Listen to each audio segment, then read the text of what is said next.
మనం పక్కదారి పట్టిస్తూ ఉన్నాం. అయితే ఇక్కడ స్వాతి గారు మనం ఒక్కసారి మాట్లాడుకునే ప్రయత్నం చేద్దాం. ఇద్దరు కొద్దిగా ఆవేశంగా ఉన్నారు కాబట్టి మనం ఒక్కసారి స్వాతి గారితో మాట్లాడే ప్రయత్నం చేద్దాం. స్వాతి గారు, ఇక్కడ సినిమా ఇండస్ట్రీనే ఎందుకు మనకి ఈజీ టార్గెట్ అవుతుంది అంటే, వాళ్ళంతా ఇవాళ ముక్తకంఠంతో అడుగుతున్న ప్రశ్న ఏంటంటే, మేమంటే అంత అలుసా, అంత ఈజీగా మమ్మల్ని టార్గెట్ చేస్తారా అని సినిమా ఇండస్ట్రీ వాళ్ళు ప్రముఖులందరూ ఇవాళ పాపం ట్వీట్ చేస్తూ ఉన్నారు.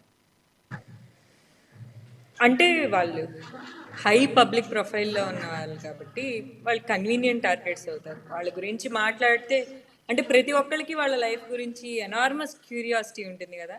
అంటే లెట్సే అంటే నాకు తెలిసి సమంత అండ్ ఆవిడ ఎక్స్ స్పౌస్ చైతన్య గురించి, వాళ్ళ డైవర్స్ గురించి జరిగినంత డిస్కషన్ తెలుగు రాష్ట్రాల్లో ఈ మధ్య కాలంలో ఒకళ్ళ పర్సనల్ లైఫ్ గురించి అంత డిస్కషన్ జరగలేదు. మీరు ఇప్పటికీ గూగుల్ చేయండి సమంత అని చెప్పి చాలా చాలా పోస్ట్స్ వస్తాయి ఆవిడ డైవర్స్ గురించి.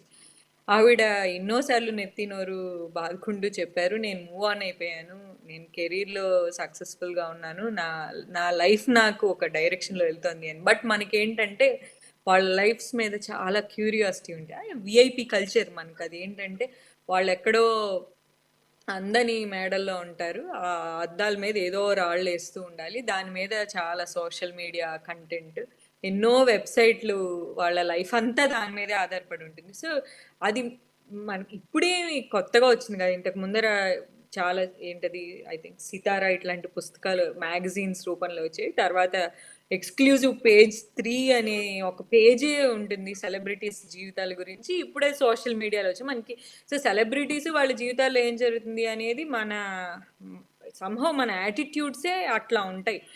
సో అందుకని వాళ్ళు కన్వీనియంట్ టార్గెట్స్. సో మనం పాలిటిక్స్ మాట్లాడాలన్నా వాళ్ళే, ఎవరినైనా తిట్టాలన్నా వాళ్ళే, మనం ఏదైనా యాటిట్యూడ్ కమ్యూనికేట్ చేయాలన్నా వాళ్ళే. So they are soft targets. కాకపోతే వాళ్ళని రకరకాల ఇష్యూస్కి ఎలా అయితే మనం బ్రాండ్ అంబాసిడర్స్గా యూజ్ చేసిన ఒక పాజిటివ్ మెసేజ్ ఇస్తామో, వాళ్ళని యూజ్ చేసుకుని ఇట్లాంటి నెగటివ్ కాన్వర్జేషన్స్ వచ్చినప్పుడు దాన్ని తీవ్రంగా ఖండించాల్సిన అవసరం ఉంది. And to that extent film industry బాగానే స్టాండ్ అయింది. బట్ ఇక్కడ మనం గమనించాల్సింది ఏంటి, ఇప్పుడు మేడం వాళ్ళు ఇద్దరూ మాట్లాడుతున్నారు, ఒకళ్ళు బీఆర్ఎస్లో సీనియర్ లీడర్, ఒకళ్ళు కాంగ్రెస్లో సీనియర్ లీడర్. స్వాతి గారు, వాళ్ళిద్దరు వ్యాఖ్యల గురించి మాట్లాడే ముందు అంటే ఇవాళ ఆర్జీవి గారు చేసిన ఒక ట్వీట్ చాలా ఇంట్రెస్టింగ్ ఉంది. అంటే ఇవాళ చర్చ అంతా సమంత గారి మీదే జరుగుతుంది, నిజానికి సమంత గారిని కొండా సురేఖ గారు ఏమనలేదు, అన్నదంతా కేటీఆర్ గారిని నాగార్జున గారినే.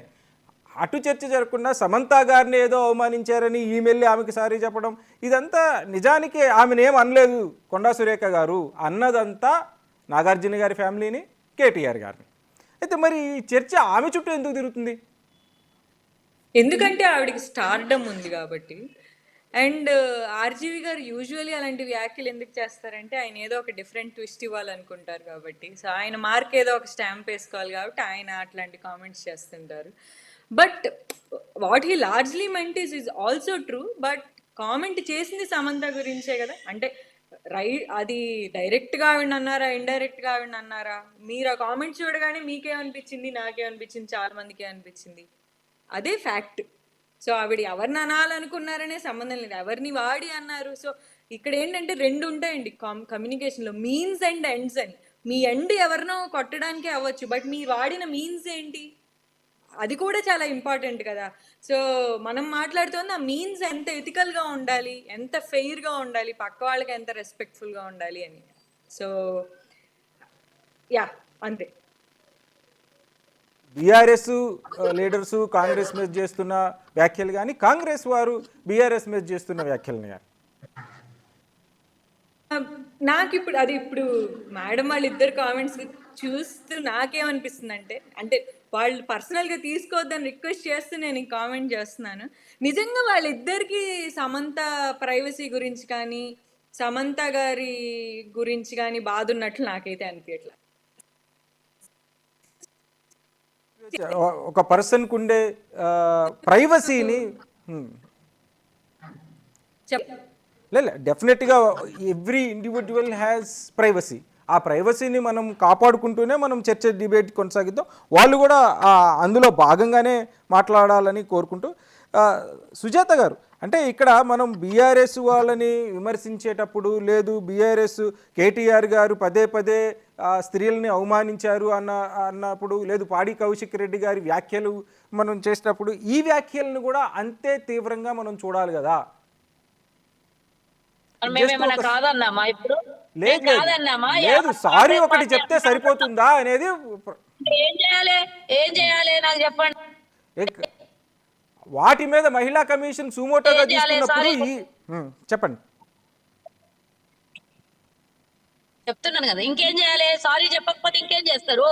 మరి కేటీఆర్ సారీ చెప్తే మేము వదిలేదా? తెలంగాణలో నాకు టోటల్ మహిళలకు అన్నాడు కదా, సారీ చెప్తే సరిపోదా? సారీ అంటే ఏంది? మీడియాకి హైప్ కావాలనా, లేకపోతే పబ్లిసిటీ ఎక్కువ కావాలనా, ఇంకేమన్నా కావాలనా? ఈ చెత్త అన్ని మాట్లాడి ఉన్న ఇమేజ్ అంతా, వాళ్ళకున్న ఇమేజ్ ని, ఇద్దరు మహిళలే కదా, మరి కేటీఆర్ ఎందుకు క్షమాపణ చెప్పండి ఫస్ట్.